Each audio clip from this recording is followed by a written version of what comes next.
It was time for another family trip.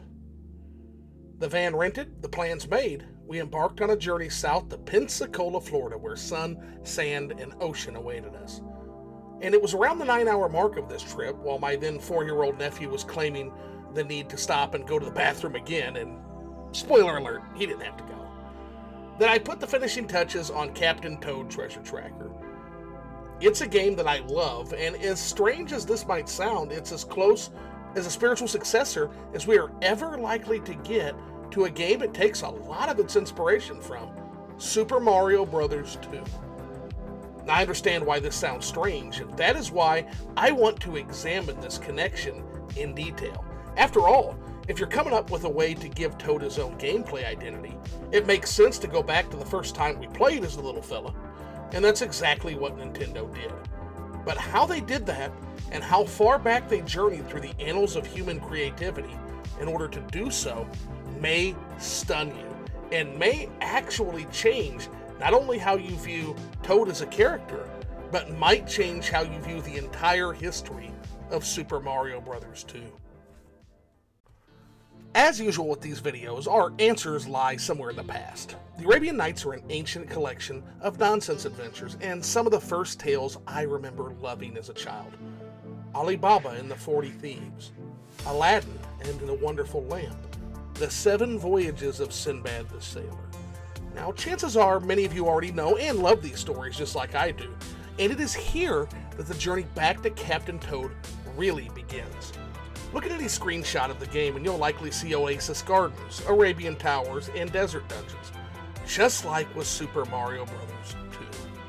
2. Originally a concept for a sequel to Super Mario Bros. That was rejected by Nintendo due to Yamauchi's insistence on the game, aligning more closely with the first, it was then turned into Doki Doki Panic, while Japan got the harder, and less awesome, Super Mario The Lost Levels. The game was then quickly reformatted to be a Mario game, once again, contrary to the lies you've been told, and then released into the wild to be enjoyed by a ravenous public. And while there was much future discussion about whether this game was an acceptable Mario title, to those of us who played it back then, the land of Subcon fit absolutely perfect into Mario's strange world of adventure. Just another nonsense rabbit hole for the plumber from Brooklyn to jump down. Sadly, it would also be the last time.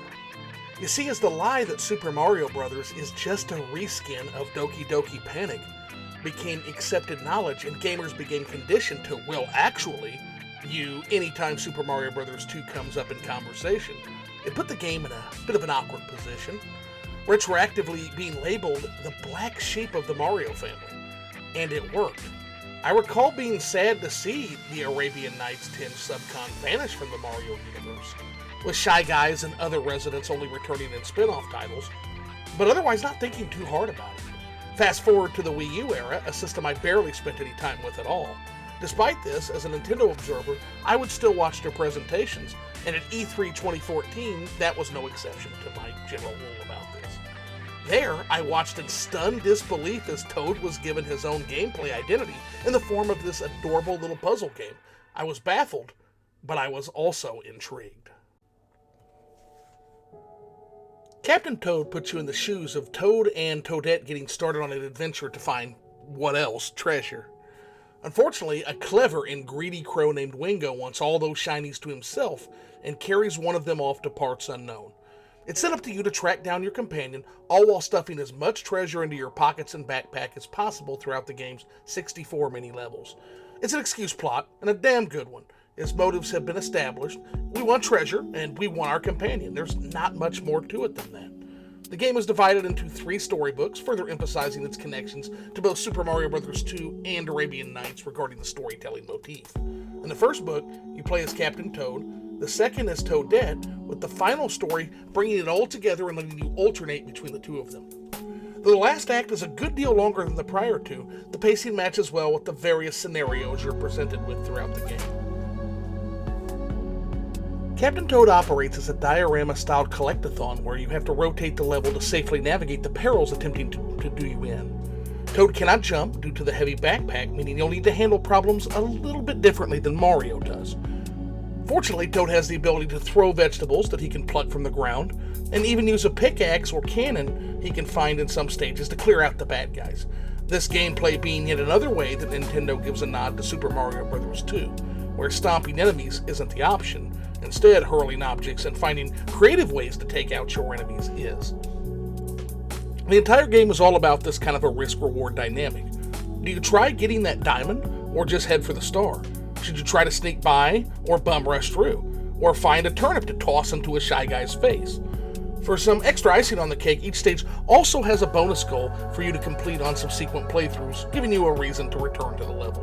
Now these can range from getting through a stage undetected, like a Metal Gear Solid mission, or collecting an absurdly high number of coins that may look impossible at first glance. It's not. There's also a handful of boss fights where a big baddie will harass you throughout the stage before engaging you in a final showdown. And while I wouldn't call them good bosses, they certainly show off the game's verticality and operate as a wonderful set piece to break up the routine. The levels themselves contain an incredible amount of variety, starting piss easy before throwing some challenging gauntlets at you near the end game. And while I never had to sweat finishing a stage, I'd be lying if I claimed getting the treasure in some of these stages didn't cost me a life or three. The creativity on display will also keep you entertained and waiting to see what's next.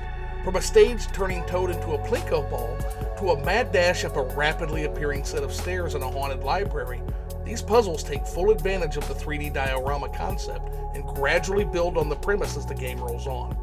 It's also fun to see how many of the stages have been designed around the stories from the Arabian Nights, fitting as so many of them revolve around the seeking and discovery of riches. Sadly, the world building is nowhere near as well constructed. Though there is an overarching theme of Arabian Nights that keeps popping up, levels are often a hodgepodge of various islands floating in the multicolor Mario void, a hated contrivance returning to inflict more of its nonsense on Captain Toad this time. This is a massive missed opportunity for Nintendo, as I've often said that while Mario doesn't need more than an excuse plot, giving us a sense of place by showcasing more of the Mushroom World is a must, or Subcon, or wherever it might be, because we don't know that it's the Mushroom World. And that's what separates a good Nintendo game from a classic Nintendo game. Graphically, the game's a stunner. Colors are vibrant and rich, with the Arabian-themed environs being my favorites, but even more randomly themed stages are full of life and detail. Animations are all equally good, with enemies showing expressions cleanly and moving with fluidity. It really shows off what Nintendo can do when they hone in on a smaller premise that allows them to focus on the presentation. And considering that Luigi's Mansion 3 is another one of the system's best looking titles, I'm beginning to notice a pattern of Nintendo side characters getting some real love and affection in this department. Orally, the game is not going to set any records or win any awards, but I enjoyed the soundtrack.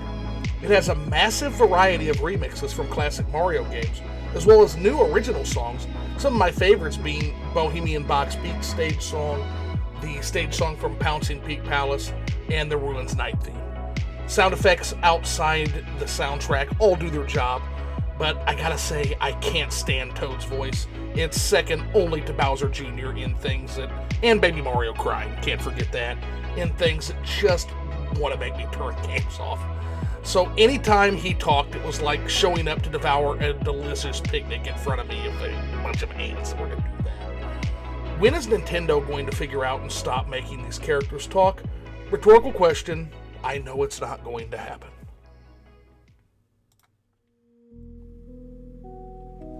Whenever we talk about creativity, it's this peculiar thing that appears as something novel, yet is always rooted in something that is pre-existing. Shakespeare famously declaring that art is just a mirror that we hold up to nature, an eloquent acknowledgement of this reality.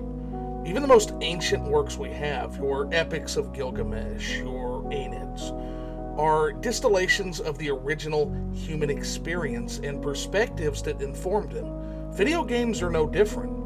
Over time, this lineage can get muddied and lost to the narrative of time, but it's always there.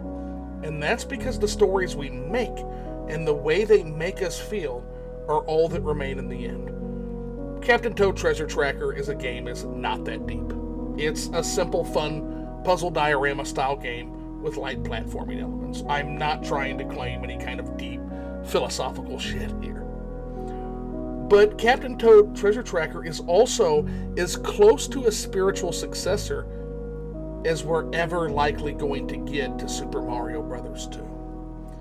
And while it's not the platforming game that many would have wanted from such a spiritual successor, I think you can make an argument that it's closer in inspiration to that game's gameplay than modern Mario is, and a perfect vehicle to finally give Toad the gameplay identity all his own.